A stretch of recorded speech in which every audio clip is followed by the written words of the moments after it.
রাব্বুল আলামিন বলছেন বিসমিল্লাহির রহমানির রহিম আমিনু কামা আমানান নাস। ও জগতের বান্দার দলেরা, তোমরা ঈমান আনো, তোমরা বিশ্বাস স্থাপন করো। কামা আমানান নাস, যেইভাবে তোমাদের পূর্ববর্তী মানুষগণ ঈমান এনেছে, যেইভাবে তোমাদের পূর্ববর্তী মানুষগণ ঈমান এনেছে, তোমরা অনুরূপ তাদের মতোই ঈমান আনো। জোরে বলেন সুবহানাল্লাহ। বলবেন হুজুর, পূর্বের মানুষ কারা কারা ঈমান এনেছে? আল্লাহ কাদের কথা বলেছে এখানে? আমার আল্লাহ রাব্বুল আলামিন এখানে যাদের কথা বলেছে তারা হলো হযরতে বেলাল, তারা হলো সিদ্দিক আকবর, তারা হলো হযরতে ফারুক আজম, তারা হলো হযরতে আলীউল মুরতজা রাদিয়াল্লাহু তাআলা আনহু। জোরে জোরে বলেন সুবহানাল্লাহ। এখানে নাস মানে মানুষ বোঝায়, কিন্তু এখানে নাস মানে মানুষ বলতে সকল মানুষ নয়, এখানে নির্দিষ্ট একটা জাতির কথা বলা হয়েছে। নাস মানে এখানে নবীর সাহাবায়ে কেরামদেরকে বোঝানো হয়েছে, নাস মানে এখানে আমার নবীর সঙ্গী সাথীদেরকে বোঝানো হয়েছে, এখানে নাস মানে হযরতে বেলালকেও বোঝানো হয়েছে। সুবহানাল্লাহ। সাহাবায়ে কেরামরা যেইভাবে ঈমান এনেছে আমাদেরকেও সেইভাবে ঈমান আনার দরকার আছে না নাই? আরো জোরে বলেন, দরকার আছে না নাই? তাহলে সাহাবীরা কিভাবে ঈমান এনেছেন? আল্লাহ তো বলেছেন ঈমান ছাড়া আমলের দাম, ঠিক না বে ঠিক? ঈমান ছাড়া আমলের দাম। আগে ঈমান আপনাকে আনতে হবে, তারপরে আমলে কাজে আসবে।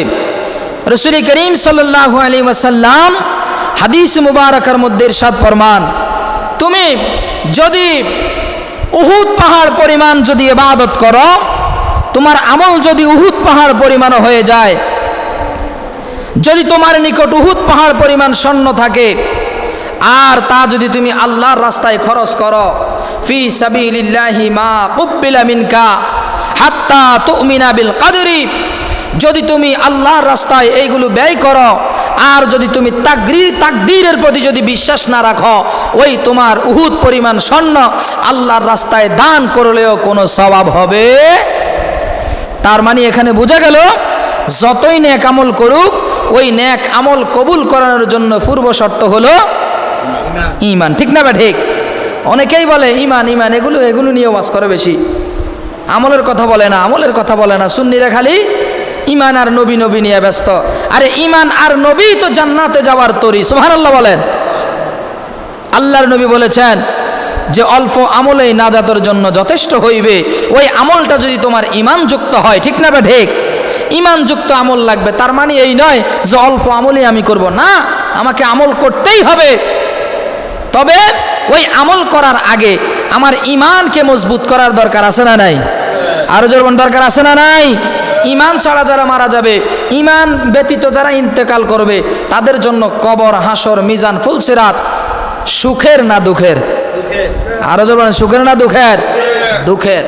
যারা ঈমান ছাড়া কবরে যাবে, আমার আল্লাহর নবী বলেন, রাসূল করিম সাল্লাল্লাহু আলাইহি ওয়াসাল্লাম বলেন যে কবর তোমাকে ডাক দিয়া বলে, ও মুসলমান, ও দুনিয়ার মানুষ, আমি কবর বড় ভয়ঙ্কর, তুমি এই কবরে আসতে হলে আলো নিয়ে আসো। এই কবর বড় অন্ধকার জায়গা, তুমি এই কবরে থাকতে হলে তুমি আলো সাথে করে নিয়ে আসো। জোরে বলেন সুবহানাল্লাহ। এই কবর বড় ভয়াবহ জায়গা, এই কবরে শান্তি পেতে হলে এই কবরের পুঁজি তুমি নিয়ে আসো। এটা বিষাক্ত সাপের জায়গা, ওই সাপ থেকে বাঁচতে হলে তোমাকে ঈমান নিয়ে আসো, তুমি নামাজ নিয়ে আসো, তুমি সুদ মুক্ত জীবন গঠন করো। জোরে বলেন সুবহানাল্লাহ। সুদ মুক্ত জীবন। যারা সুদ খায় তাদের জন্য কবর হবে বড় মারাত্মক ভয়াবহ। যদি পৃথিবীর মানুষ ওই সুদখোরের কবরের আযাব যদি একটু পরিমাণ যদি বুঝতে পারতো, যদি দেখতো, খোদার কসম জীবনে মৃত্যুর 1 সেকেন্ড আগেও সুদ খাওয়ার কথা চিন্তা করত। এই জন্য আমার আল্লাহ বলেন, এই বান্দাদেরকে যখন কবরে নিয়ে আসা হবে, হাসরের ময়দানে যখন উপস্থিত করা হবে, যখন তাদেরকে এই শাস্তিগুলো যখন তাদের মধ্যে পেশ করা হবে, তখন তারা ডাক দিয়ে বলবে, আল্লাহ আমাকে আবার পৃথিবীর জমিনে পাঠিয়ে দেন।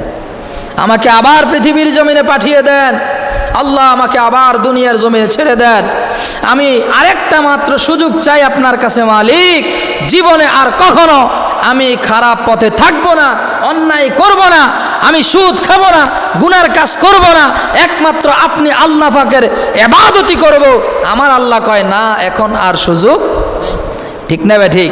কি সুযোগ আছে? একবার কবরে গেলে আর কি পৃথিবীতে আসার সুযোগ আছে?